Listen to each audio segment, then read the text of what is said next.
Ok, nouvelle vidéo, pas du tout prévue, vraiment. Et dans cette vidéo, je vais te présenter en fait ma manière à moi de prioriser mes tâches. Ok. Donc, comment est-ce que je fonctionne justement? Donc là, tu vas voir, il y a ce petit tableau-là, justement, qui est assez intéressant que moi je mets en place. Alors, je t'ai fait un système un petit peu de vue d'ensemble, hein. Pour l'instant, j'utilise que ça entre guillemets pour avoir ma vue, mais il y a besoin en réalité de rien de plus. Ok. La deuxième méthode que j'utilise, elle est plutôt entre guillemets cérébrale, c'est-à-dire que c'est vraiment dans ma tête et c'est moi qui mets ça en place. Donc, je sais qu'il y a beaucoup d'entrepreneurs justement qui, et moi le premier, hein, qui ont du mal à justement prioriser dans leur business. Ok, c'est d'ailleurs ma problématique première. À chaque fois, je galère. Et en fait, depuis que j'ai ce tableau-là, c'est beaucoup plus simple. Concrètement, ton business, si tu as un business high ticket comme moi, j'imagine que si tu me regardes, c'est que tu es un petit peu entre guillemets ma cible et que tu as un business high ticket. Si c'est pas le cas, c'est pas grave. Tu as juste à remplacer en fait ces, je mets des parenthèses, mais ça par justement les points de ton offre. Par exemple, quand on a une offre à ticket, généralement, ce qui fait le business, c'est, et ce qui est à revoir principalement, souvent, c'est le contenu pour la présence en ligne. Moi, je sais qu'en l'occurrence, ça va être vraiment les points positifs. Donc, c'est le contenu, c'est les sales, donc tout ce qui est les ventes. Donc, là, en l'occurrence, pour moi, le contenu, ce sera tout ce qui est value assets, tout ce qui est short, mais également tout ce qui est Telegram, parce que j'ai un canal Telegram, justement, dans lequel on parle de tout ça. Donc, value assets, short, Telegram, ok. Ça va être, on va dire, entre guillemets, les sous-points, en fait, du contenu. Ensuite, dans tout ce qui est sales, il va y avoir la prospection, donc c'est là où, justement, moi, je vais aller chercher mes prospects, donc mes potentiels clients, mes potentiels élèves, et c'est là où je vais faire mes call closing. Call closing qui me demande un certain temps chaque jour. Ensuite, il y a tout ce qui va être l'offre, et donc dans l'offre, mage offre, donc mise à jour offre, et tout ce qui va être mise à jour de l'offre, ok, pour l'instant, voilà. Et là, ensuite, il y a le plus, donc tout ce qui est ads, etc., ce qui pour l'instant, c'est vraiment du plus, c'est pas la priorité, je suis en train de regarder, mais voilà, c'est vraiment quelque chose, on va dire, en plus, qui ne doit pas être le point principal dans mon business. Voilà à ce niveau-là.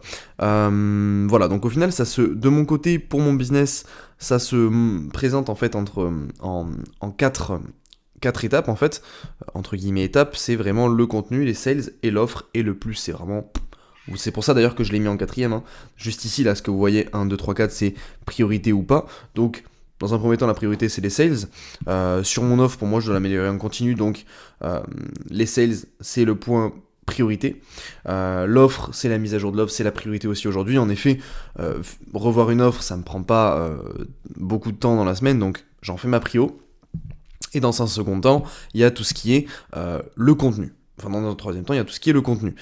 Et par la suite, il y a tout ce qui est évidemment le plus, donc quelque chose de pas très important en réalité. Comment est-ce que moi je fonctionne du coup pour prioriser en fait? C'est assez simple. En fait, je me demande qu'est-ce qui me rapporte dans un premier temps le plus d'argent dans mon business. Est-ce que ce qui me rapporte le plus d'argent, c'est de revoir et de passer du temps à revoir mon offre? Est-ce que c'est de justement vendre, concrètement en faisant de la prospection, en faisant des appels de closing? Ou est-ce que c'est de faire du contenu et faire des vidéos? Ou de faire du contenu de valeur sur Telegram ou sur Instagram? Ou est-ce que c'est de faire des pubs? Enfin, ou c'est du plus, quoi, entre guillemets. Aujourd'hui, ce qui me permet de vendre, c'est la prospection. C'est de faire des appels. C'est aujourd'hui ce qui m'apporte de la matière et ce qui me permet de vendre. Si aujourd'hui tu as une offre à étiquette, évidemment que le processus de sales, de tout ce qui est vente, c'est ce qui va te rapporter de l'argent. Ok? Dans un court terme. Évidemment, dans un long terme, ce qui va te rapporter de l'argent, c'est le contenu. On est d'accord là-dessus. On est d'accord que ce qui va te rapporter de l'argent sur le long terme, c'est le contenu. Donc, honnêtement, aujourd'hui, ce qui rapporte le plus d'argent dans un business, et je vais pas te... enfin, ce qui fait vivre un business, en fait, c'est tout simplement le fait de vendre. Donc, aujourd'hui, pour toi, ta priorité, ça doit être les sales. Ok? Tu le sais, c'est ce qui rapporte le plus d'argent.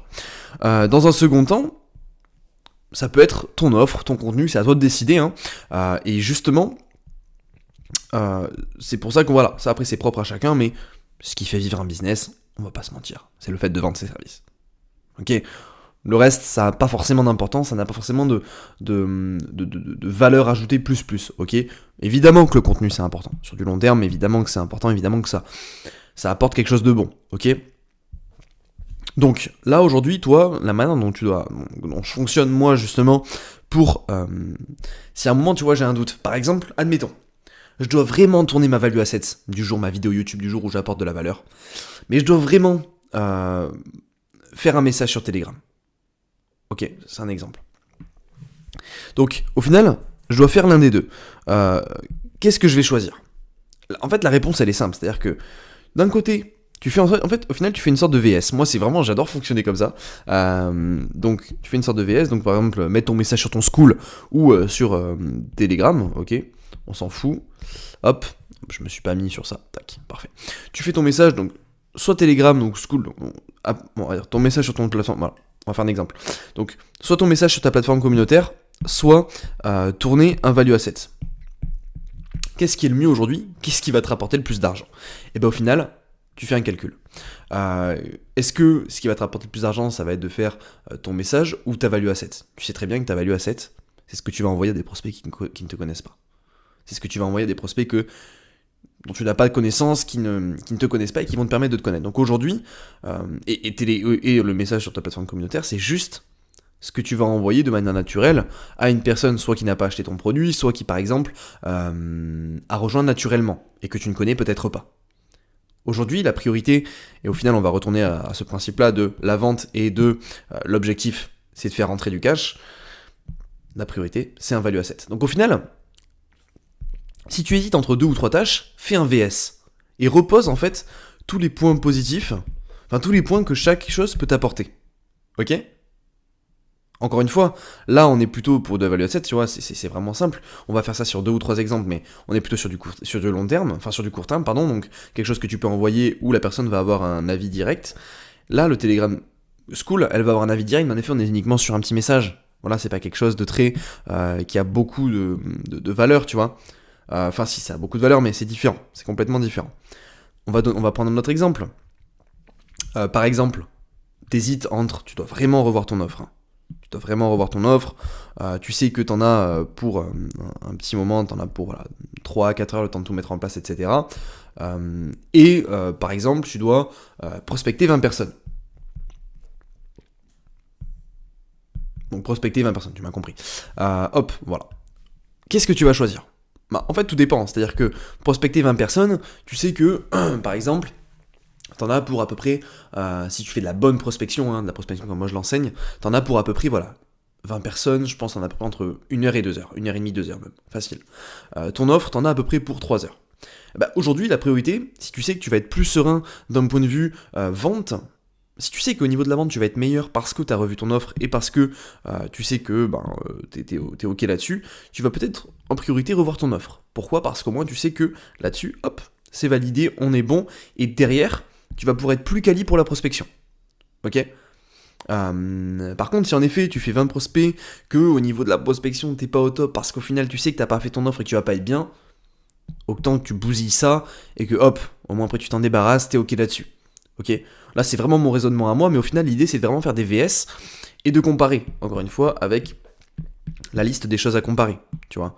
Là où la question ne se pose pas, évidemment, on est bien d'accord, hein, c'est que si t'es en vente d'offres et étiquettes, c'est l'école de closing.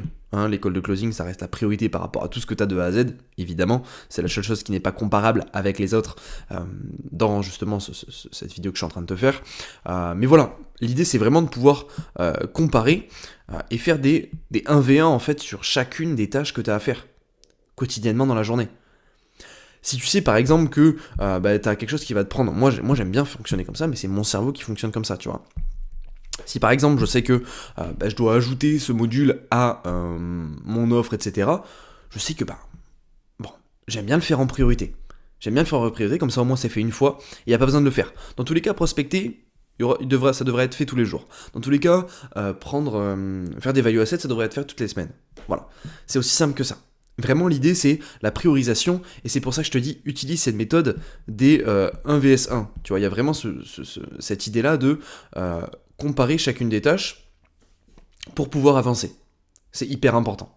Ok, bon voilà, c'était une vidéo qui n'était pas du tout prévue, et si jamais tu as envie d'en savoir davantage, du coup, tant que j'y suis sur le domaine des sales, eh bien je t'invite grandement à cliquer sur le lien, le premier lien qu'il y a dans la description de cette vidéo. Tout simplement dans cette vidéo, c'est un lien qui mène à une vidéo YouTube dans laquelle je vais te présenter le processus warm-up de A à Z. Et comme ça au moins si tu as envie, tu pourras également prendre un appel avec moi pour qu'on puisse voir comment l'implémenter dans ton business. Voilà, sur ce je te laisse, je te souhaite une bonne soirée et puis je te dis à la prochaine. Ciao.